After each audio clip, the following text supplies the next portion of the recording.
anybody, but we're in the purpose of learning together and with each other.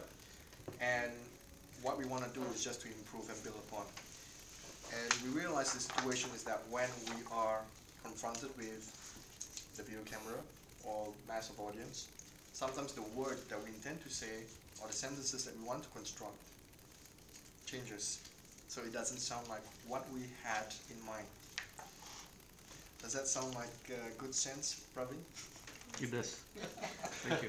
Okay, so the criteria normally when you do language evaluation is based on three parts. So one is on the great use of language, the creative use of language. So there are alliterations, rhyme, metaphors. I'm going to touch on a few. Unfortunately, we didn't get that much because this is an informal kind of post table topics.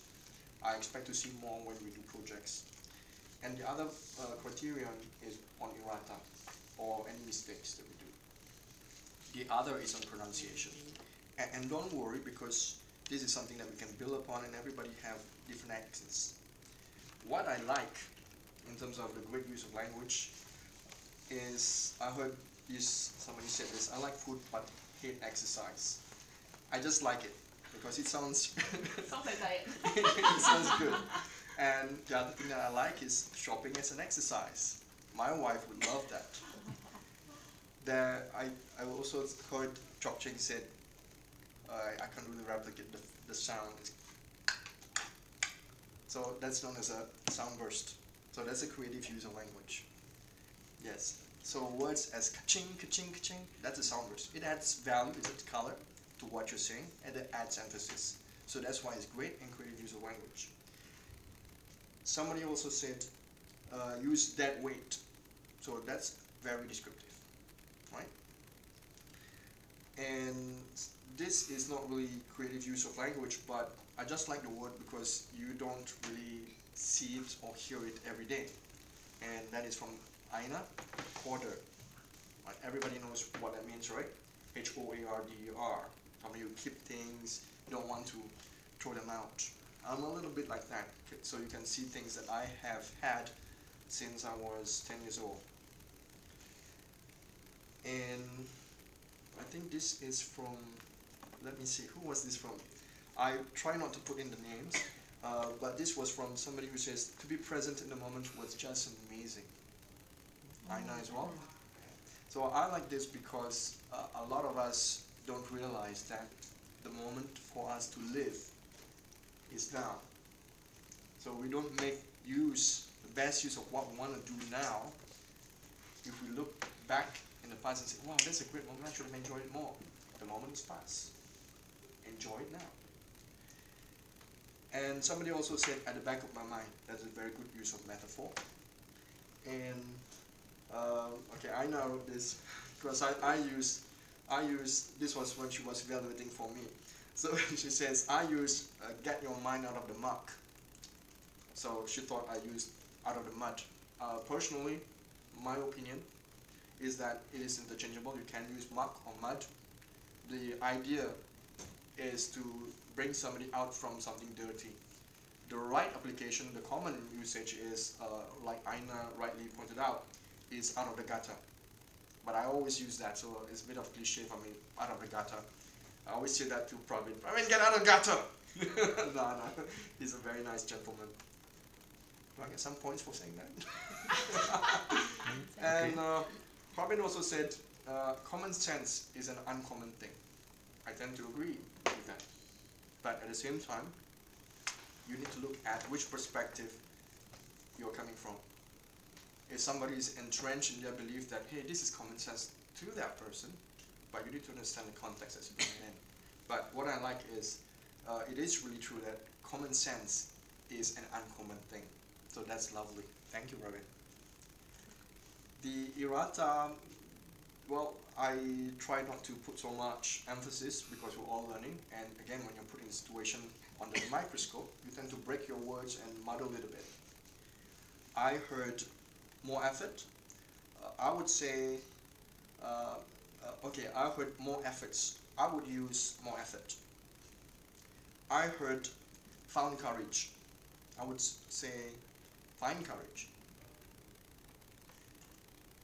Okay, this is a bit of like nitty gritty, but at 2 minutes versus at the point of 2 minutes, at a point of 2 minutes, you can just use at 2 minutes. So that's a bit of a redundance, but that's fine. And waiting for the market to be less excited, I would use versus active. I think it can also be applicable, but I would rather use versus active. An expensive item versus an expensive purchase. But if I'm on a spot, I will also just pick it up an item. This is from Budi. He likes beautiful girls. I would agree. Some beautiful girl. Some. So it's plural. So you either say beautiful girl, a beautiful girl, or some beautiful girls, or beautiful girls. Beautiful girls. More happy versus happier.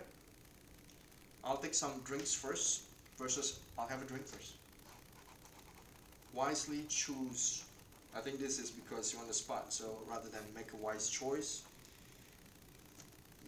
The question, okay, this one I'm not sure, so I'll let it go. But there was, I think what you mentioned, we would forgo ourselves. So that doesn't seem to be having any sort of continuity. We would forgo ourselves from what? So might I have misunderstood, or was there a break? I don't remember. Yeah. Okay. The moment is past. And for pronunciation, again, it's a matter of where you come from and what's the culture. There is, I mean, even for me, pronunciation, there's ways that I can improve. But what I heard, and this one really gets me because my wife does it, and my wife teaches it to my son, so I keep correcting her, and they keep doing the same thing again. So my wife and son use this, people versus people. Then we'll say table. Oh, they people like that, you know. People versus people. Okay. Travel. I think the proper it will be travel. Vel, that's the L. And I think we went to Richardson's course in where he says that in Chinese language there's L and there's R. I don't know which appropriate Chinese language, but there's L and there's R, but some folks still mix them together. And glad versus glad. You have don't versus don't. There's a T there. We Singaporeans versus we Singaporean versus us Singaporeans. This one is a particular favorite of mine because I've seen this as well with my wife. I will delete this, honey, don't worry. It says mother versus mother. And when you go and eat, that's I would say when you eat. This is interesting. World versus world. I think that's pretty much about it. And even I make those mistakes, and this is where we strive to improve. And my purpose, as well as when you evaluate projects, I would ask that be kind when you do the evaluation, but be clear on what's good and where we need to improve. We need to help folks to improve, but by not being blind to like what mistakes they have, we need to bring it forward and tell them, hey, this is what you did good, this is where you need to improve. We don't just say the good things. Alright, thank you.